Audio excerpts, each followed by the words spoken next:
Mari kita bersatu dalam doa. Benar ya Tuhan, seperti pujian kami mempersiapkan hati kami mendengar firman-Mu, karena firman-Mu lah kebutuhan bagi jiwa kami. Karena itu ya Tuhan, kami membuka hati kami, mempersiapkan diri kami, dan memfokuskan pikiran kami, supaya Tuhan dapat bekerja dengan leluasa di dalam diri kami pribadi lepas pribadi. Kenyangkanlah kami dengan kebenaran-Mu, isilah kami dengan firman-Mu, karena firman-Mu itu adalah kebenaran, dan apa yang Tuhan katakan itu yang pasti terjadi di dalam kehidupan manusia. Oleh karena itu kami mau taat, kami mau tunduk kepada kebenaran Tuhan. Kami menyerahkan kesempatan ini, kami menyerahkan waktu yang ada, kami menyerahkan seluruh peralatan yang dipakai. Tuhan yang memberkati, Tuhan yang menguduskannya, supaya lewat alat-alat ini juga nama Tuhan dapat diberitakan kepada semua bangsa, kepada semua suku yang mendengarkannya. Karena setiap manusia ciptaan Tuhan membutuhkan Tuhan. Terima kasih Tuhan, walaupun kami tidak bisa bertatap muka satu dengan yang lain, tapi kami bersyukur kepada Allah yang tidak terbatas, sehingga melalui cara yang baru kami dapat mendengarkan firman-Mu, dapat disampaikan kepada kami masing-masing, supaya lewat ini juga ya Tuhan, kami semakin peka mendengar suara-Mu dan semakin taat kepada apa yang Tuhan katakan kepada kami. Kami tahu bahwa segala sesuatu yang terjadi ada di dalam kekuasaan, ada di dalam pengaturan Tuhan. Ajar kami untuk menghormati keputusan yang ada di dalam kuasa-Mu. Terima kasih Tuhan, kami siap mendengarkan firman-Mu. Di dalam nama Tuhan Yesus Kristus kami berdoa. Amin. Jemaat, dipersilakan duduk kembali.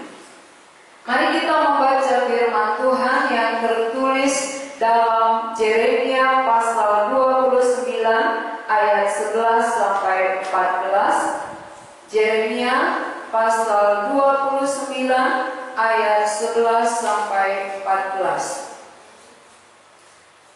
Saya akan bacakan. Saudara-saudara bisa mengikuti di dalam hati.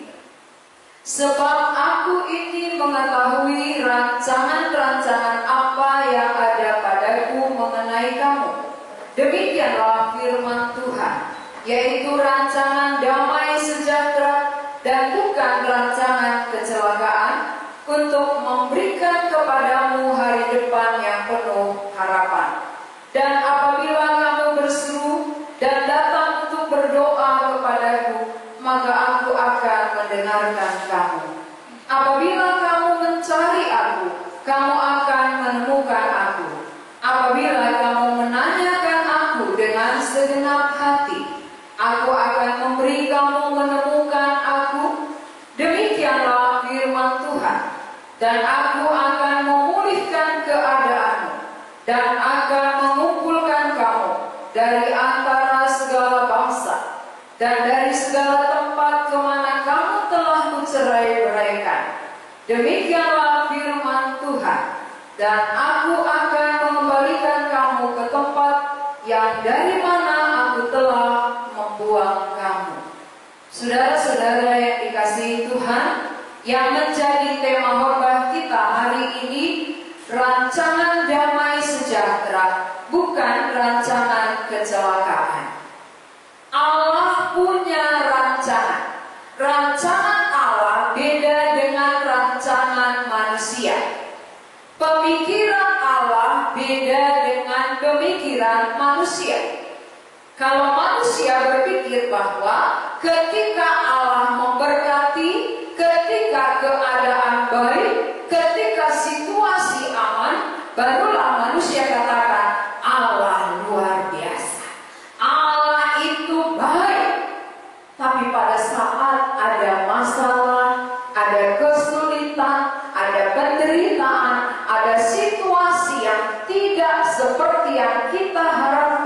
tidak seperti yang kita inginkan, apakah masih ada di dalam hati kita berkata Allah itu baik? Atau mulai ada keraguan muncul di dalam hati kita, ada pertanyaan muncul di dalam diri kita, mengapa Allah biarkan kejadian ini? Mengapa Allah tidak secepatnya menolong? Padahal semua orang sudah menjerit, semua orang sudah berdoa. Tetapi saudara yang dikasihi oleh Tuhan, di dalam firman Tuhan hari ini dikatakan rancangan Allah beda dengan rancangan manusia. Rancangan Allah itu adalah rancangan damai sejahtera, bukan rancangan kecelakaan. Pada zaman waktu Nabi Yeremia melayani Tuhan sebagai nabi pada zaman itu, dia sudah mewartakan firman Tuhan, dia sudah menyampaikan kebenaran kepada bangsa Israel, kepada kaum Yehuda yang tinggal di Yerusalem pada waktu itu. Tetapi saudara, apa yang mereka perbuat? Apa yang dikerjakan oleh kaum Yehuda? Apa yang dikerjakan? Apa yang mereka perbuat? Sehingga lewat apa yang mereka kerjakan itulah Allah akhirnya bertindak. Allah membuang bangsa ini ke Babel. Jadi ada alasan, ada dasar mengapa Allah bertindak. Seringkali saudara kita berpikir Allah kan kasih, lalu kalau Allah itu kasih, mengapa ada kesulitan terjadi? Dasar mengapa Allah bertindak, mengapa bangsa pilihannya dibuang ke Babel, itu tertulis di dalam Yeremia 25. Mari kita baca bersama-sama. Yeremia pasal 25, kita baca mulai dari ayat 2 sampai ayat 7. Saya akan bacakan, saudara perhatikan. Firman itu telah disampaikan oleh Nabi Yeremia kepada segenap kaum Yehuda dan kepada segenap penduduk Yerusalem. Katanya, sejak dari tahun yang ke-13 pemerintahan Josia bin Amon Raja Yehuda sampai hari ini, jadi sudah 23 tahun lamanya, firman Tuhan datang kepadaku dan terus-menerus aku mengucapkannya kepadamu, tetapi kamu tidak mau mendengarkannya. Juga Tuhan terus-menerus mengutus kepadamu semua hambanya, yakni nabi-nabi, tetapi kamu tidak mau mendengarkan dan memperhatikannya. Kata mereka, bertobatlah masing-masing kamu dari tingkah langkahmu yang jahat dan dari perbuatan-perbuatanmu yang jahat, maka kamu akan tetap diam di tanah yang diberikan Tuhan kepadamu dan kepada nenek moyangmu dari selama-lamanya sampai selama-lamanya. Juga janganlah kamu mengikuti Allah lain untuk beribadah dan sujud menyembah kepadanya. Janganlah kamu menimbulkan sakit hatiku dengan buatan tanganmu, supaya jangan aku mendatangkan malapetaka kepadamu. Tetapi kamu tidak mendengarkan aku. Demikianlah firman Tuhan, sehingga kamu menimbulkan sakit hatiku dengan buatan tanganmu untuk kemalanganmu sendiri. Saudara yang dikasihi oleh Tuhan Yesus, orang pilihan Tuhan sudah disampaikan firman, sudah diingatkan oleh Nabi Yeremia dan nabi-nabi yang lain, supaya tidak membuat Allah lain, tetapi taat kepada Allah pencipta satu-satunya, Allah yang telah memilih mereka. Tapi Yeremia katakan, sudah 23 tahun aku mengingatkan kamu terus-menerus, tapi kamu tidak mau mendengarkan.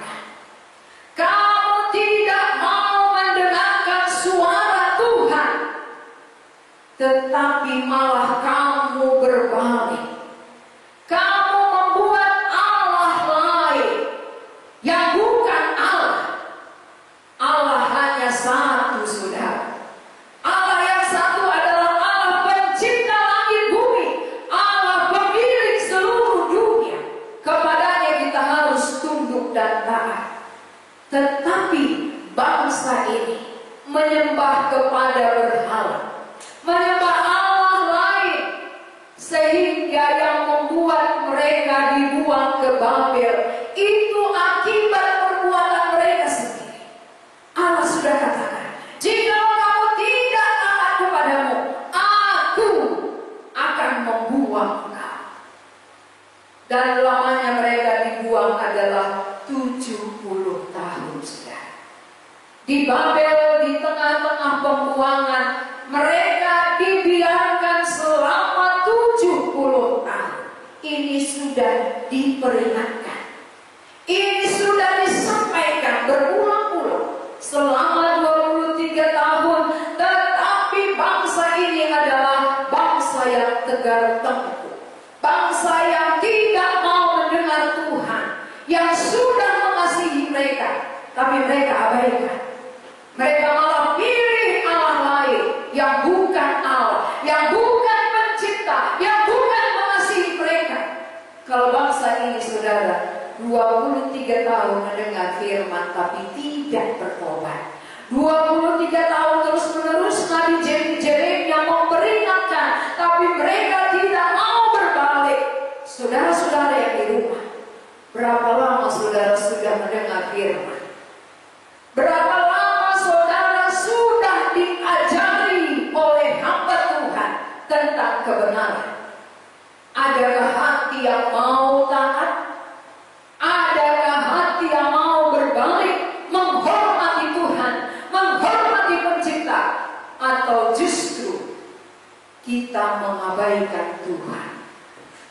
Kita mungkin tidak lagi menyembah berhala buatan tangan manusia.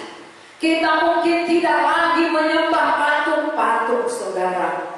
Tetapi kemungkinan besar hati kita lebih melekat, lebih mencintai berkat-berkatnya daripada sumber berkatnya.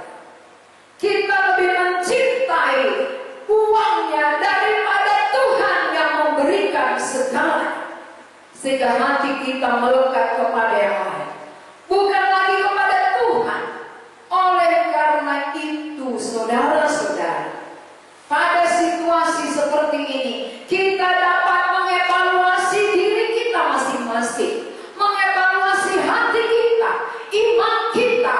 Apakah saya selama sekian puluh tahun telah hidup di dunia ini, telah diizinkan Tuhan menikmati berkat-berkatnya? Adakah hatiku melekat kepada Dia?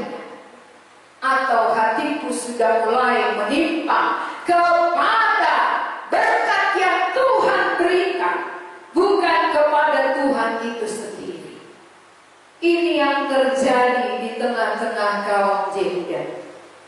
Ini yang terjadi kepada bangsa pilihan Tuhan, saudara. Itulah sebabnya Allah punya dasar. Allah bertindak ada dasar. Allah semata-mata bukan menghukum tanpa alasan, saudara. Allah menghukum karena mereka menimpa.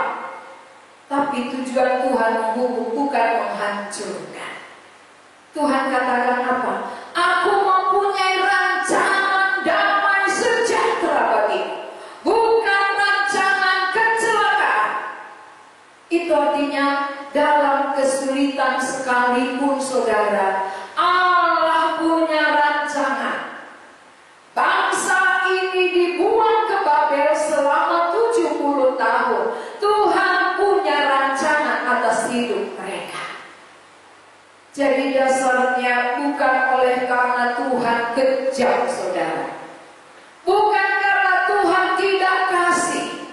Seringkali orang menganggap bahwa ketika situasi tidak menyenangkan, situasi sulit, perekonomian sulit, lalu segala sesuatu sulit, seringkali kita beranggapan di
tapi dibuang ke bangsa yang lain.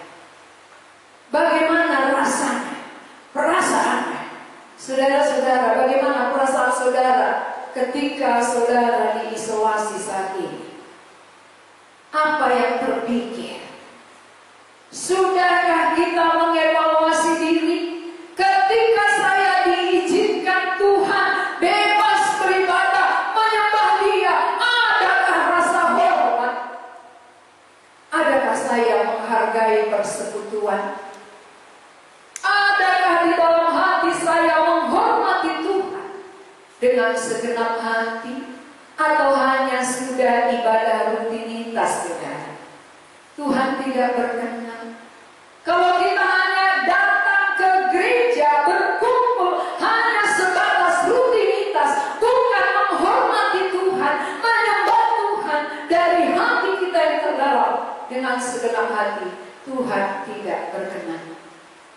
Maka ada tujuan Tuhan di balik semua yang kita alami. Mungkin dengan cara seperti ini kita tidak bisa berkumpul ramai-ramai, kita tidak bisa beribadah bersama-sama, kita tidak bisa memuji Tuhan bersama-sama, supaya kita dapat mengevaluasi diri kita. Apakah memang saya senang beribadah selama ini, atau karena terpaksa? Apakah memang dari hati saya memuji Tuhan? Ini pengujian pada saat kita di rumah. Maka ketika MC beritakan, kita harus tenang, berpakaian rapi, duduk, menghormati Tuhan. Itu sebagai satu ujian. Karena di rumah orang lain tidak melihat kita. Tapi adakah hati yang teduh, memang ini saatnya aku beribadah? Mari saudara-saudara, kita lihat diri kita, kita lihat hati kita. Apakah karena tidak ada siapapun melihat, akhirnya kita menyembah suka-suka hati? Kita suka hati kita, mau beribadah jam berapa, mau datang jam berapa. Ini salah satu, saudara, bagi kita yang sudah rajin beribadah selama ini, satu hal untuk mengevaluasi kita. Apakah kita memang mengasihi Tuhan? Kita datang beribadah itu apakah memang menyembah Allah yang hidup pencipta kita? Atau itu merupakan suatu kewajiban sebagai orang Kristen? Oh, namanya orang Kristen wajib ke gereja, wajib beribadah, wajib kasih kolektif. Kalau hanya karena kewajiban, saudara, itu bukan hal yang menyenangkan Tuhan. Tuhan mau dari hati kita yang terdalam. Memang aku mau menyembah Tuhan. 6 hari aku sudah bekerja untuk diriku, 1 hari khusus beribadah, meluangkan waktu untuk Tuhan. Ini artinya tahu menghargai kesempatan yang ada. Jangan karena tidak ada kesempatan lalu kita ngomel, kita bersungut-sungut. Kenapa nggak bisa bersekutu? Kenapa nggak bisa berkumpul? Kenapa Tuhan izinkan? Padahal waktu ada kesempatan kita tidak menghormati kesempatan. Kita tidak menghargai itu dan tidak beribadah dengan sungguh hati. Mari saudara-saudara, kita evaluasi diri kita selama beberapa minggu kita di rumah beribadah. Evaluasi hati. Apakah masih ada rasa hormatku kepada Tuhan? Apakah aku beribadah karena terpaksa, atau memang aku rindu memuji Dia dari hatiku sendiri, tanpa ada orang yang mengingatkan, tanpa ada orang yang mengajak? Memang hatiku rindu menyembah Tuhan karena Dia layak untuk disembah. Tuhan itu adalah Allah yang layak dipuji, ditinggikan, dihormati oleh setiap manusia. Karena manusia adalah ciptaan Tuhan. Ciptaan harus hormat kepada pencipta. Di mana hati kita sudah mulai bergeser, apa yang gak bisa dibuat oleh Tuhan, saudara? Bumi ini sekejap saja bisa hancur. Saudara-saudara, kekuasaan itu ada di tangan Tuhan.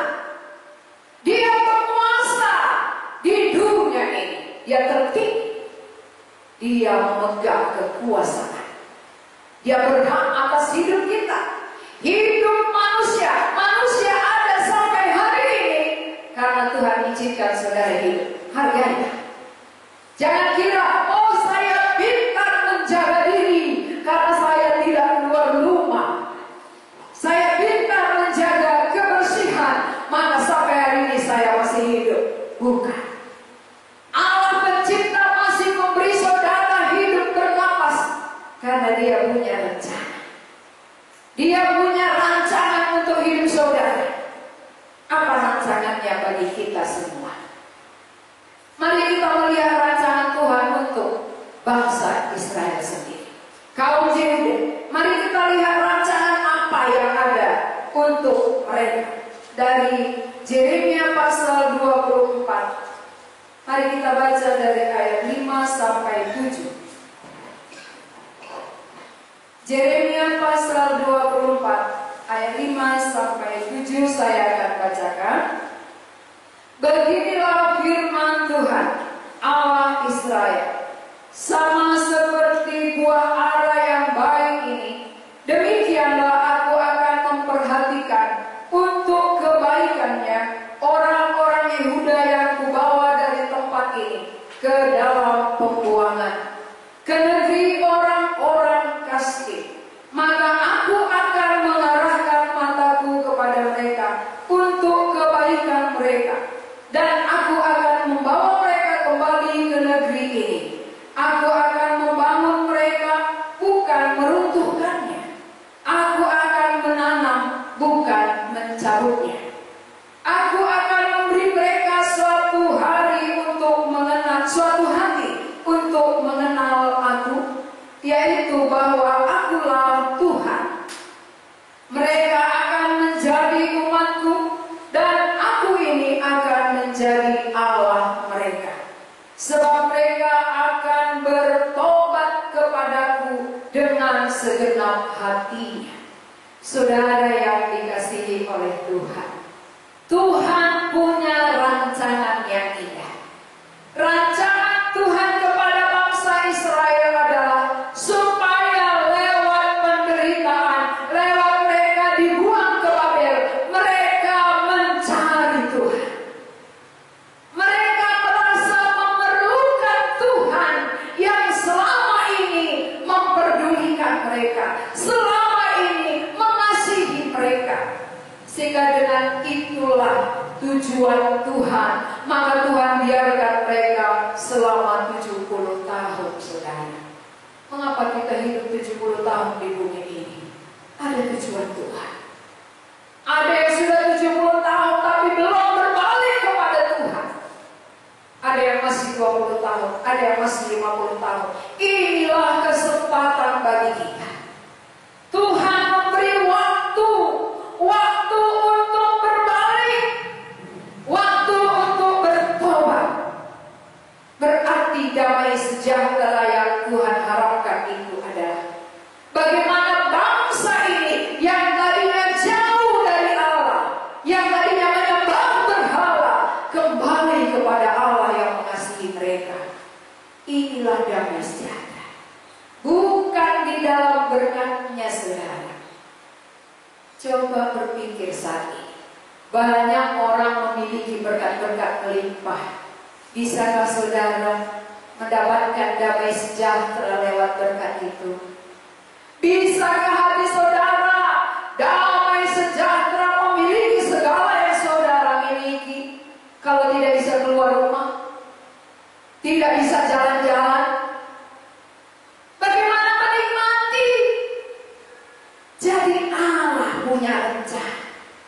Allah punya rancangan yang indah untuk bangsa ini dan untuk kita, saudara. Bagi kita semua Allah punya rencana. Rencana damai sejahtera. Di mana damai sejahtera itu? Apakah saudara sudah pernah mencari damai sejahtera? Apakah saudara sudah menemukan damai sejahtera? Anak muda mungkin berpikir, aku damai ketika mendapat jodoh. Lalu siswa dan mahasiswa mungkin berkata, aku damai kalau aku juara. Aku damai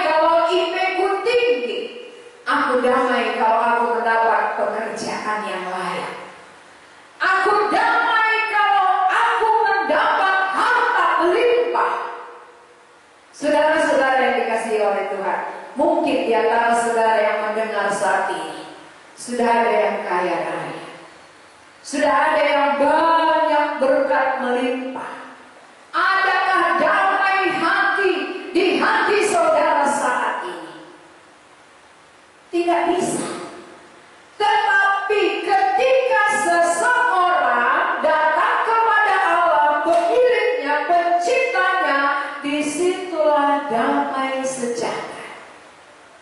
Bagaimana maksudnya damai sejahtera di tengah-tengah kesulitan ini, di tengah-tengah situasi ini? Kalau orang yang datang kepada Allah, memiliki Allah di dalam hidupnya, menghadapi semua situasi dan keadaan, ada damai, ada ketenangan. Kenapa? Karena dia tahu bahwa Allah yang memegang kekuasaan di tengah-tengah dunia ini.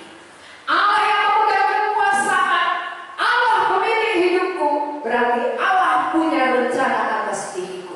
Apapun yang diizinkannya terjadi atas hidupku, itu baik adanya.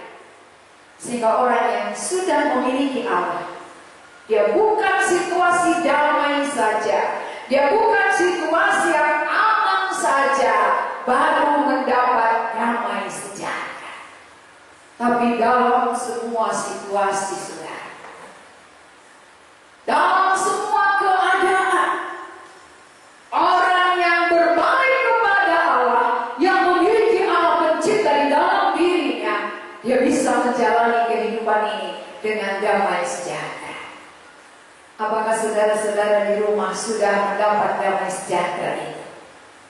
Harta dunia tidak bisa memberi damai sejahtera. Walaupun kita memerlukan itu hanya untuk kebutuhan perut kita. Tapi yang memberi damai tidak bisa, saudara. Beda yang diperlukan oleh perut, beda yang diperlukan oleh tubuh, dengan apa yang diperlukan oleh jiwa saudara.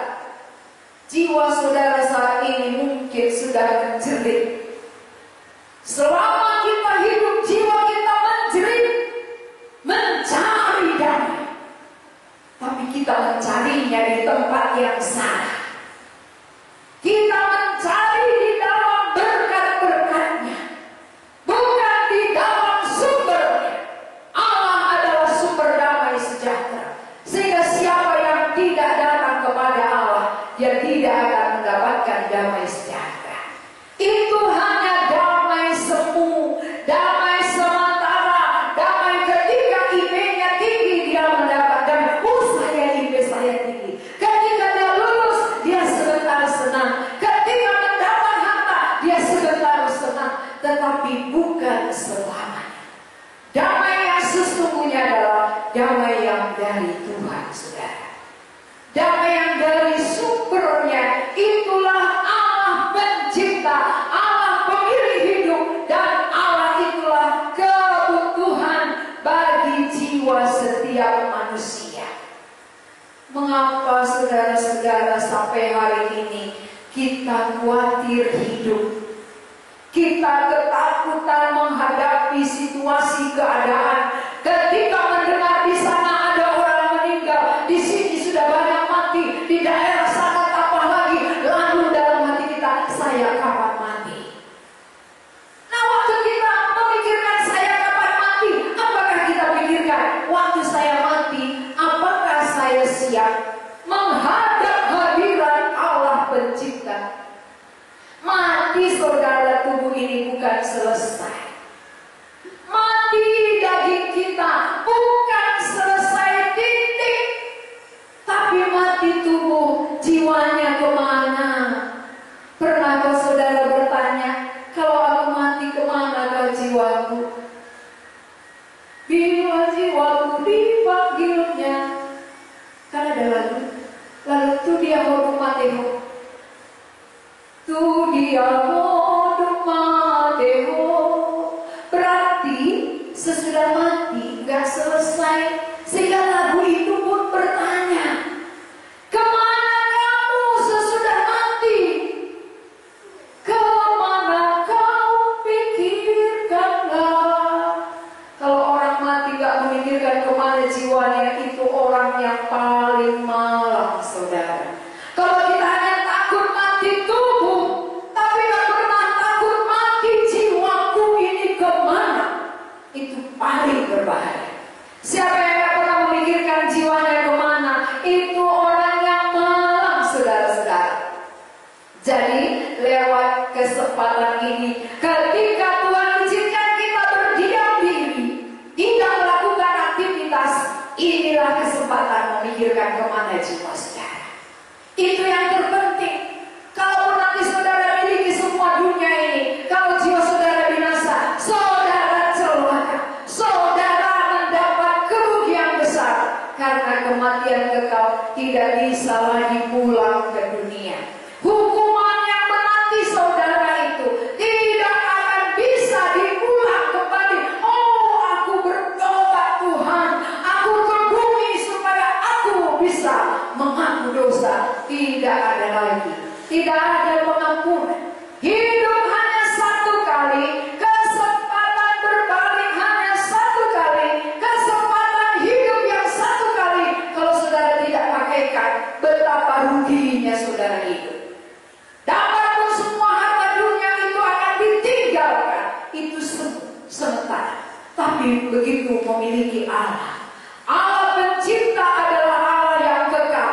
Ketika Allah kekal ada di dalam hidupku, maka aku ikut kekal bersama dengan Dia. Inilah damai sejahtera ini. Jadi tujuan Tuhan atas bangsa ini, saudara, rancangan Tuhan atas bangsa pilihannya, supaya selama mereka dibuang di Babel, mereka memikirkan akan hal itu, bahwa jauh lebih enak hidup taat kepada Tuhan pencipta daripada jauh dari hadapan Tuhan. Saudara-saudara juga boleh berpikir, mana lebih enak kita bisa menyembah Tuhan dengan bebas, dengan hati yang memang taat kepadanya, daripada kita menyembah dengan terpaksa. Saat ini adalah saat melihat hati saudara. Apakah saudara di rumah mengerti betapa mahalnya ibadah itu, betapa mahalnya persekutuan itu, supaya lewat kita di rumah ini kita belajar, supaya ketika Tuhan masih mengizinkan kita bersatu bersekutu, ada hati mengucap syukur yang dalam. Ada hati menyembah Tuhan dari dalam hati kita, meninggikan Dia, memuliakan Dia, bukan karena rutinitas, bukan karena terpaksa, tapi memang Allah itu adalah Allah yang harus kami puji, Allah yang harus kami sembah, hormati, tinggikan, karena Dialah pencipta yang layak menerima semua pujian manusia. Saudara-saudara yang dikasihi Tuhan, apa yang dialami oleh bangsa ini, bangsa Israel, itulah yang terjadi dari generasi kepada generasi. Selalu ada orang yang tidak peduli kepada Tuhan, selalu mengutamakan berkat-berkatnya lebih daripada Tuhan itu sendiri. Maka dengan kejadian yang kita alami, mari kita syukuri.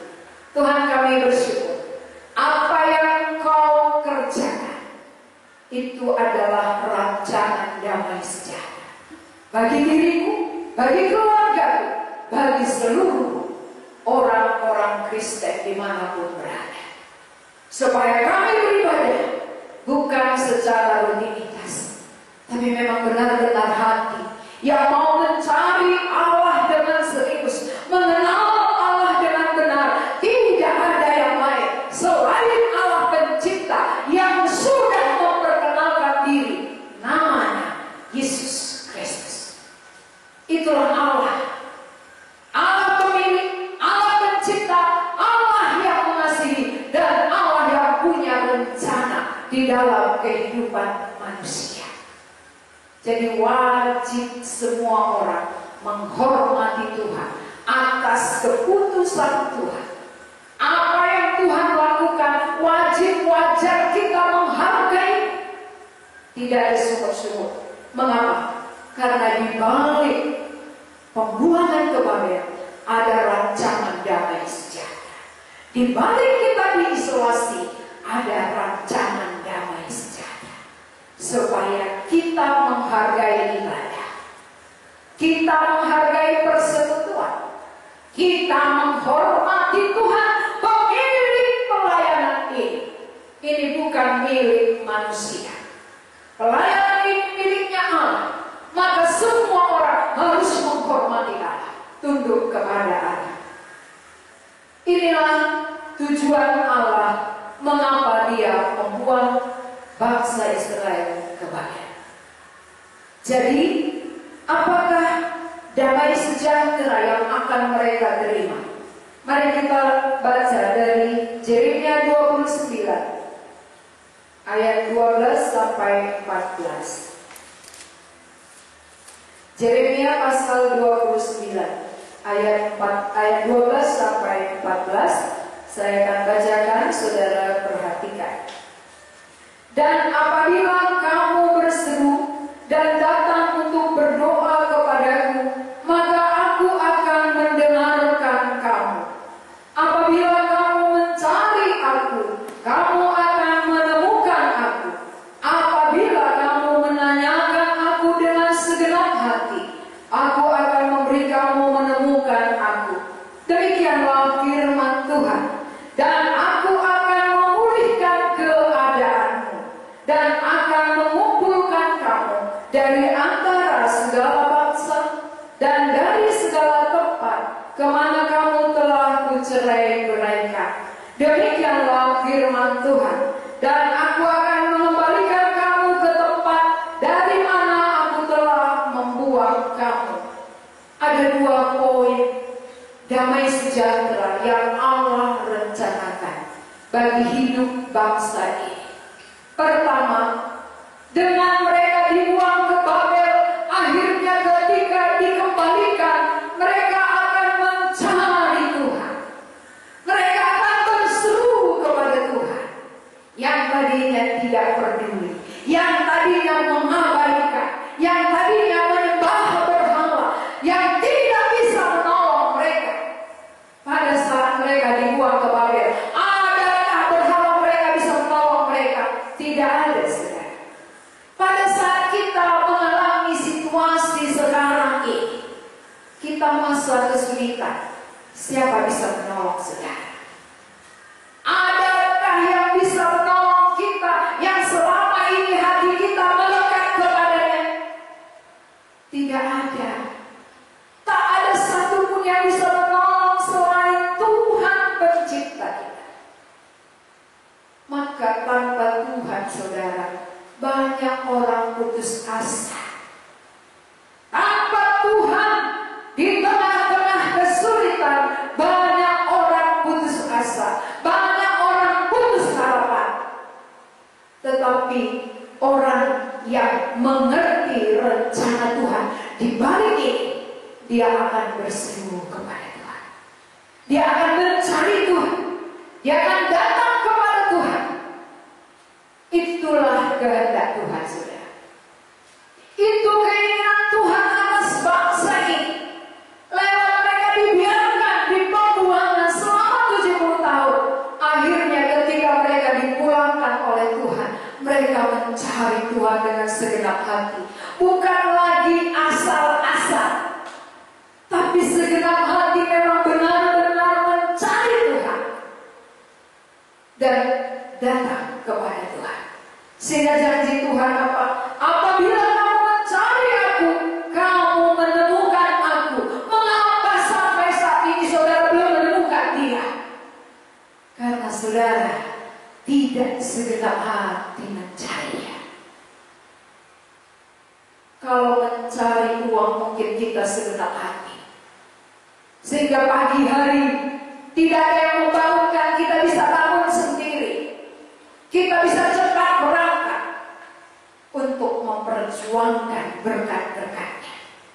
Tapi untuk beribadah, saudara, adakah orang beribadah langsung bangun tanpa dibangunkan? Cepat-cepat berangkat, menghargai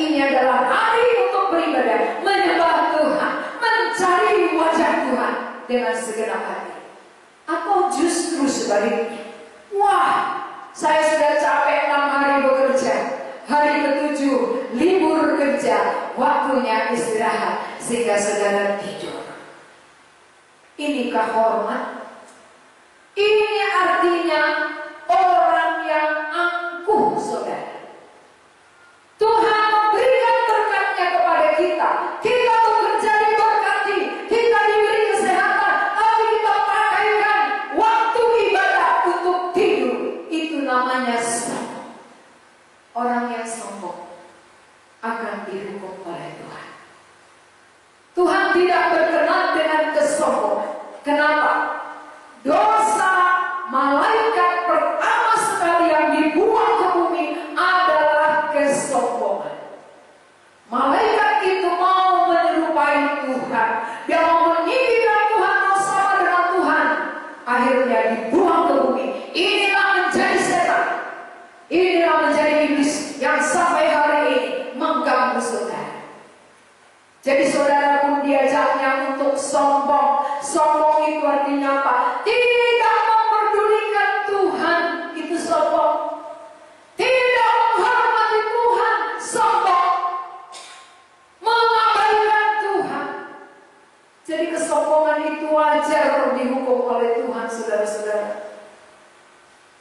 Kalau Tuhan menghukum kita, kita bersyukur. Supaya lewat ini ada pertobatan.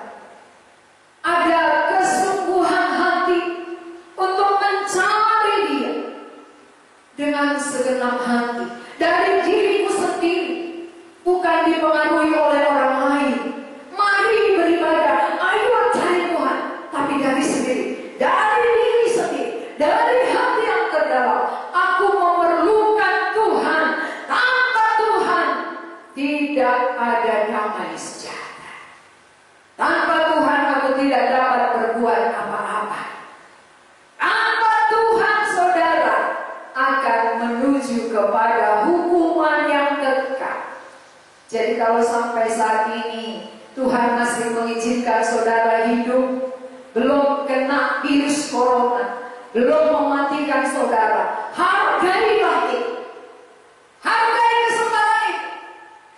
Jangan sampai murka yang akan datang menimpa saudara yang tidak ada ampunan. Tapi kalau ini kesempatan bagi saudara untuk mencari Tuhan dengan segenap hati, ini adalah hal yang positif. Ini adalah rancangan Allah, rancangan damai sejahtera Allah. Jadi Allah bukan tidak memikirkan saudara. Allah memikirkan, Dia izinkan ada korban supaya melihat mata tertuju kepada Allah, supaya kamu tidak menjadi korban berikutnya. Ada diizinkan korban supaya mata hati terbuka untuk apa aku hidup. Kehidupan begitu singkat, kena virus sedikit aja bisa mati. Lalu yang ku pertahankan apa di tengah-tengah bumi ini? Yang ku perjuangkan itu apa? Yang perlu ku cari adalah bagaimana aku menemukan Allah Pencipta. Mencari Dia dengan segenap hatiku sampai aku bertemu memiliki Dia secara pribadi, dan aku bisa memuliakan Dia selama aku hidup, dan kapanpun dipanggil aku bersama Dia di surga. Itulah damai sejahtera. Ingat, damai sejahtera Adam dan Hawa, manusia pertama dulu. Mereka tidak memiliki rumah mewah, saudara. Mereka hanya tinggal di taman, tanpa rumah sakit, tanpa dokter spesialis. Tapi ada damai karena Allah hadir. Begitu masuk dosa, hilang damai sejahtera. Berarti sebenarnya yang membuat saudara tidak damai sejahtera bukan Tuhan. Tuhan mau saudara damai sejahtera. Tuhan mau saudara tenang, menikmati kehidupan persekutuan dengan Dia. Tapi saudara yang memberontak kepada Tuhan, saudara yang tidak menghormati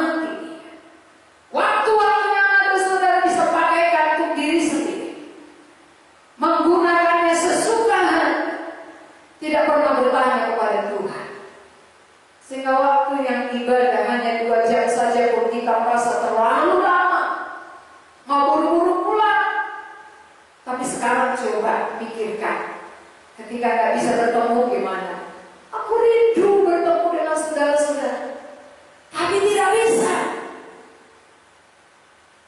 Mari renungkan, saat ini adalah saat yang berharga bagi kita. Kesempatan bagi kita berdiam diri supaya ada waktu untuk Tuhan. Jangan habiskan semua untuk diri sendiri.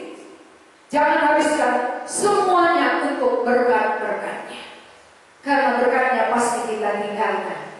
Tapi Allah itulah yang bersama dengan kita sampai kita ke surga. Mulai sekarang setiap orang yang percaya memiliki Dia, bersama Allah menjalani kesulitan ini. Dan ketika kita mati, apakah mati karena kena corona, apakah mati karena penyakit jantung, apakah mati karena kena DBD, kalau Allah ada pada saudara, Allah dijamin masuk surga. Itulah damai sejahtera. Jika menghadapi semua kesulitan ini, kalau bersama Tuhan kita menghadapinya dengan ketenangan, bukan dengan ketakutan. Jadi saya boleh tanya saudara, apakah saudara sudah beriman? Apakah saudara sudah memiliki damai sejahtera? Atau sampai saat ini saudara masih dalam ketakutan, kekhawatiran? Bagaimana kalau saya kena? Bagaimana kalau saya mati? Kalau saudara masih dalam ketakutan mati, pikirkanlah bagaimana supaya saudara tidak mati untuk selamanya. Kalau tubuh ini mati, tidak menjadi persoalan karena semua pasti mati. Tapi jiwa yang diselamatkan itu satu keuntungan besar. Itu harapan Tuhan. Maka sengaja Tuhan buang mereka ke Babel. Sengaja Tuhan biarkan 70 tahun supaya lama mereka memikirkan. Ada evaluasi yang panjang. Apa yang telah mereka perbuat selama ini, yang menduakan Tuhan, yang menyakitkan hati Tuhan, sehingga waktu ada kesempatan hidup kembali pulang, mereka menghargai. Mereka mensyukuri dengan segenap hati dan berbalik kepada Tuhan. Itu tujuan Tuhan. Jadi saudara-saudara yang dikasihi Tuhan, sering kita bertanya sesuai dengan tema rancangan damai sejahtera, apakah yang Allah pikirkan padahal ini di tengah-tengah kesulitan, makan pun sudah mulai sulit. Ada yang lebih penting dari makan. Ada yang lebih penting dari tubuh. Bagaimana supaya jiwa saudara itu memiliki Allah pencipta, karena Dialah sumber damai sejahtera. Sehingga damai sejahtera itu menutupi segala masalah yang ada. Tapi kalau Tuhan belum ada, masalah menutupi saudara, sehingga saudara tenggelam. Tapi kalau Allah ada di dalam diri seseorang, Allah itulah di depan. Allah berjalan di depan, memimpin kehidupan kita, menghadapi semua situasi, sampai kita pulang ke surga bersama dengan Dia. Jadi kalau demikian saudara-saudara, apakah rancangan Allah untuk diri kita? Kalau untuk bangsa Israel ada rencana Allah supaya mereka mencari Tuhan dengan segenap hati, kembali kepada Tuhan. Sama. Allah punya rencana untuk bangsa itu, sama rancangannya terhadap kita zaman kita sekarang ini. Allah yang dulu adalah Allah sekarang. Allah yang ketika Nabi Yeremia melayani bangsa itu, memperingatkan bangsa itu supaya mendengar firman Tuhan, Allah itu juga yang berfirman kepada kita hari ini. Apakah saudara mengabaikan suara Tuhan? Apakah saudara menganggap suara Tuhan itu adalah suara yang kurang penting? suara yang lain yang lebih perlu.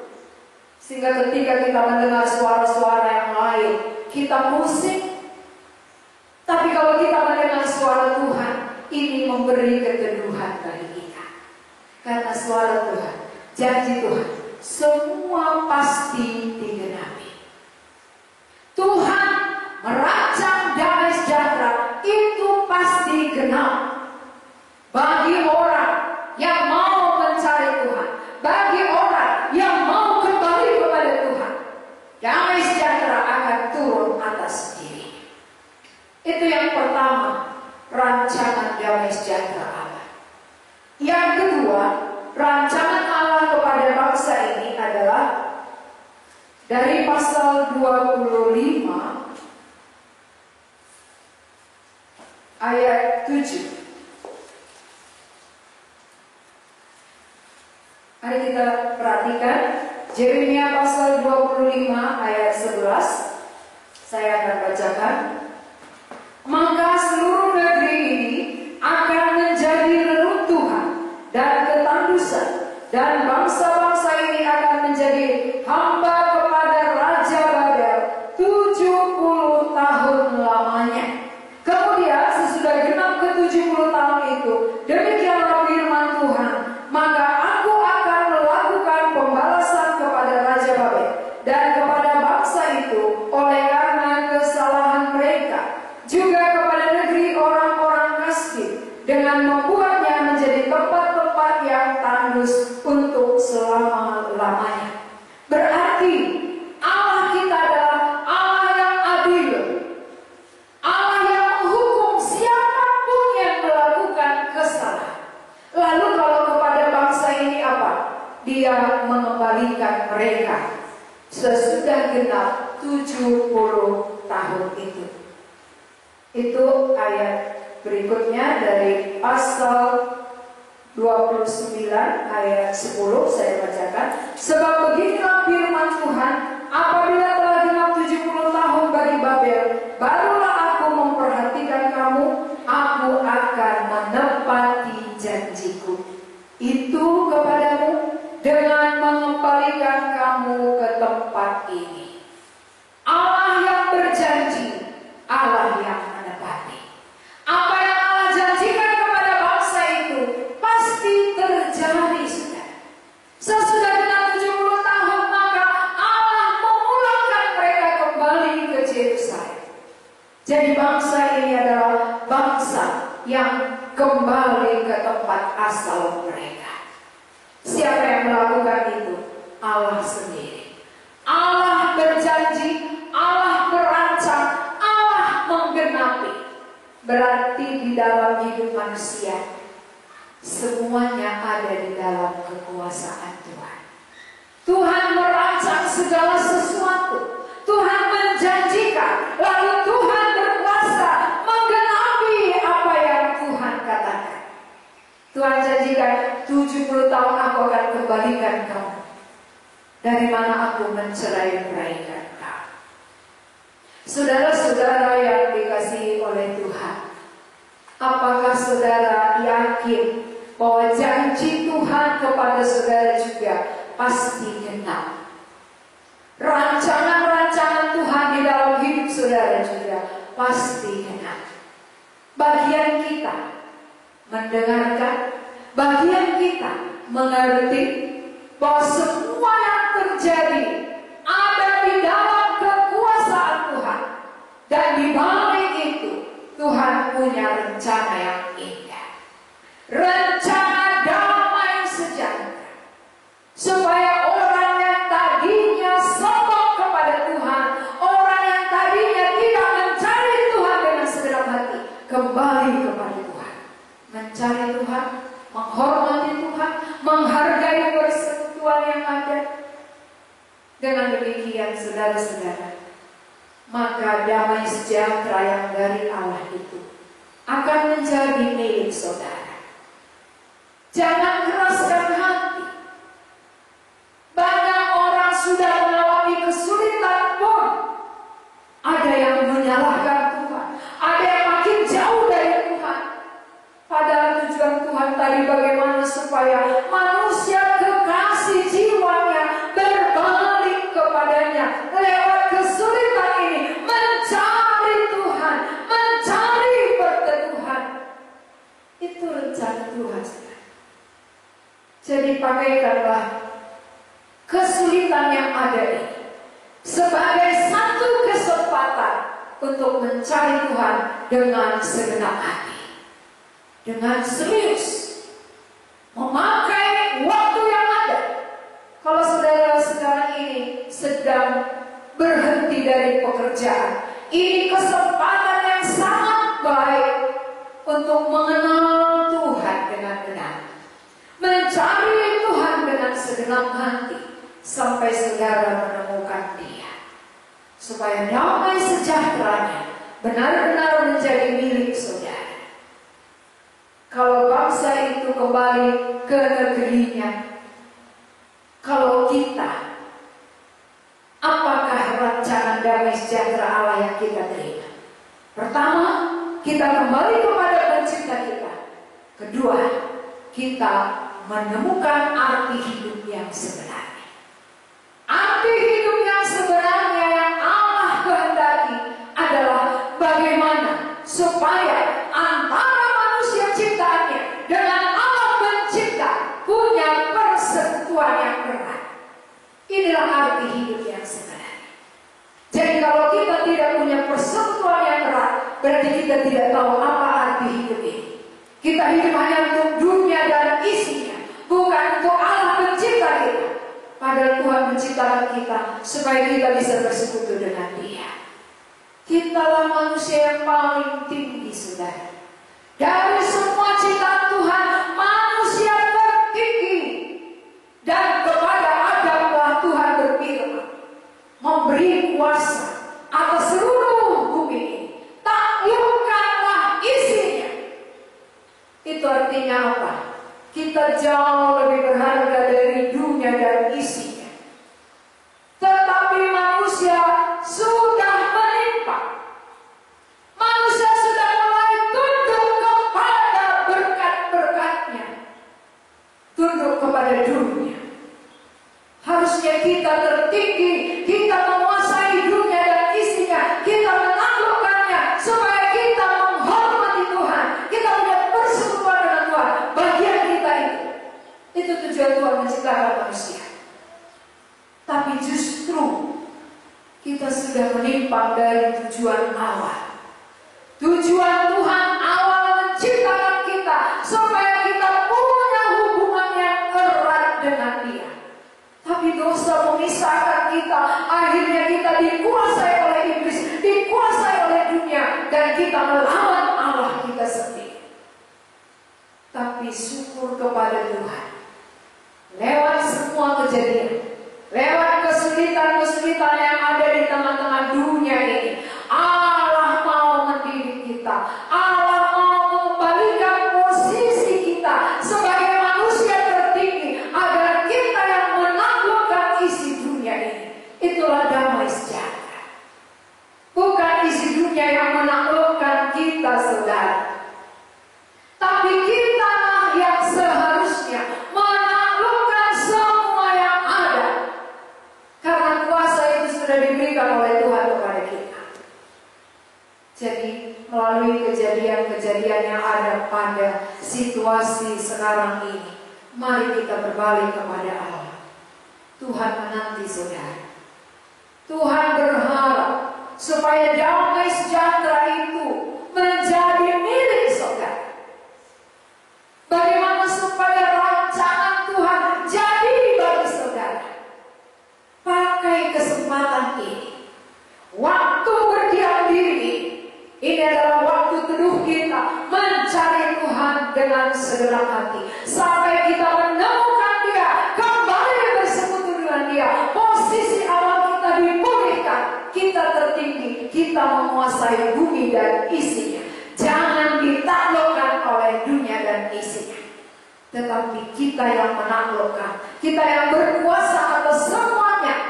Tugas kita adalah memuliakan Tuhan, meninggikan Tuhan, menghormati Tuhan, bersekutu dengan Tuhan. Itulah tujuan Tuhan menciptakan saudara. Apakah saudara sudah hidup untuk tujuan Tuhan. Atau saudara masih hidup untuk tujuan diri sendiri. Tujuanku nanti anakku begini, tujuanku nanti rumahku begini, tujuanku. Gak pernah kita bertanya, Tuhan, apakah tujuan untuk hidup? Mengapa aku ada? Untuk apa Tuhan menciptakan aku? Itu seharusnya yang kita pikirkan. Itu seharusnya yang menjadi renungan kita. Kita tidak sama dengan hewan. Bagaimana hewan? Hewan hanya diciptakan, dibesarkan untuk menjadi makanan manusia. Dia dibesarkan untuk dipotong, disembelih, lalu kita nikmati. Manusia diciptakan Tuhan, gak ada yang makan, saudara. Manusia ini bau, ketika tubuhnya mati bau. Tapi kalau kita melihat ayam ketika dipanggang harum, wangi, karena memang dia diciptakan untuk dinikmati oleh manusia. Tapi manusia diciptakan untuk apa? Jangan mau sama dengan hewan. Hewan diciptakan memang untuk dinikmati oleh manusia. Dia dibesarkan sesudah bisa dipotong. Kita hidup bukan supaya kita besar lalu mati dihukum di neraka. Tapi Tuhan mau selama kita hidup, kita punya persekutuan dengan Dia, berjalan bersama dengan Dia, dan memuliakan Dia. Akhirnya pulang kembali ke surga dengan Dia juga. Itu tujuan Tuhan. Mari saudara-saudara, dimanapun saudara saat ini, yang sudah mendengar firman Tuhan, hargailah Tuhan.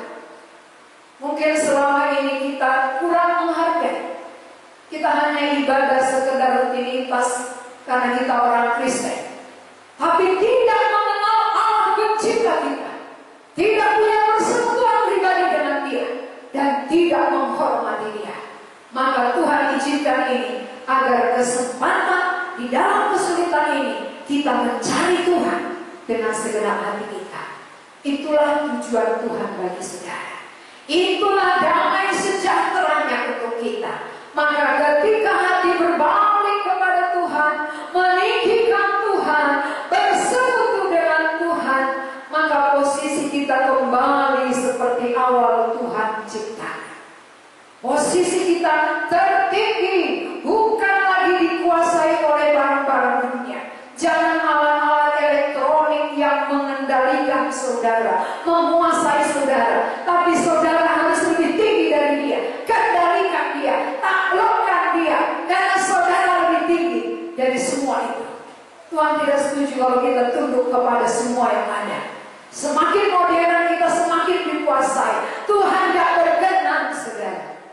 Tuhan mau kalau dunia semakin maju, kita juga semakin maju mengenal Tuhan, makin memuliakan dan meninggikan Dia lewat alat-alat yang ada seperti yang kita pakai saat ini. Itu menyenangkan hati. Tapi kalau dipakai untuk hal-hal yang salah, itu menyakitkan hati Tuhan. Saudara-saudara yang dikasihi Tuhan, inilah yang menjadi renungan kita hari ini. Allah punya rancangan damai sejahtera, bukan rancangan kecelakaan. Dia mengizinkan bangsa Israel dibuang 70 tahun supaya lewat itu bangsa itu kembali mencari Tuhan dan menemukan Tuhan, memuliakan Tuhan. Saudara diizinkan diisolasi saat ini, tidak bisa datang ke gereja supaya saudara memikirkan betapa pentingnya bersekutu dengan Tuhan dan dengan sesama saudara seiman, supaya waktu mendatang ketika Tuhan izinkan kita masih kembali berkumpul, ada hati yang hormat, ada hati yang tunduk kepada Tuhan, meninggikan Tuhan dan menghargai persekutuan. Mari kita berdoa. Tuhan, segala puji dan hormat kami naikkan kepadamu, karena Engkaulah yang layak ditinggikan, disembah dan dipuji. Tuhan, kami bersyukur dapat mengenal Engkau Allah satu-satunya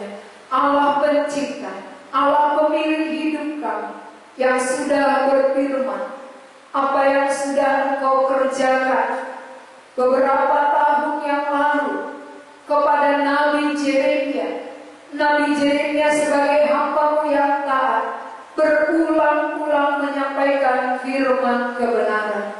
Selama 23 tahun dia mengulangi firman, menyampaikannya, tetapi bangsa itu tidak mendengarkannya. Mereka menyimpang, mereka menyembah Allah lain.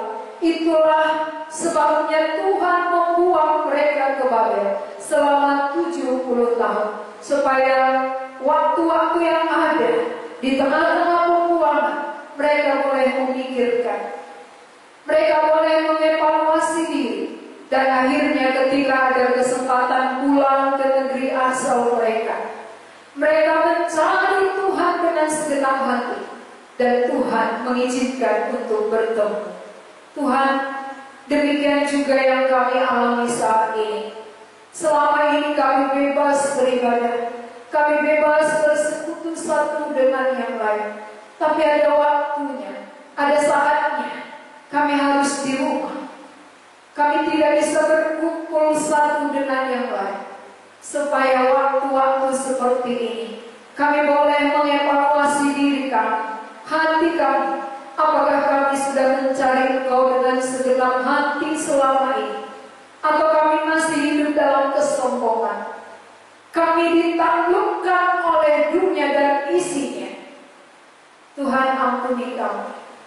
Dan kesempatan yang ada, kami mau hargai, kami mau pakaikan untuk berbalik kepadamu, untuk mencari Tuhan sampai kami bersekutu dengan Tuhan secara pribadi. Karena itulah damai sejahtera yang sesungguhnya. Berkati firman yang sudah kami dengar, supaya tersimpan di dalam hati kami, menjadi renungan dan penuntun kami sampai kepada iman yang menyelamatkan jiwa kami. Dalam nama Tuhan Yesus kami berdoa.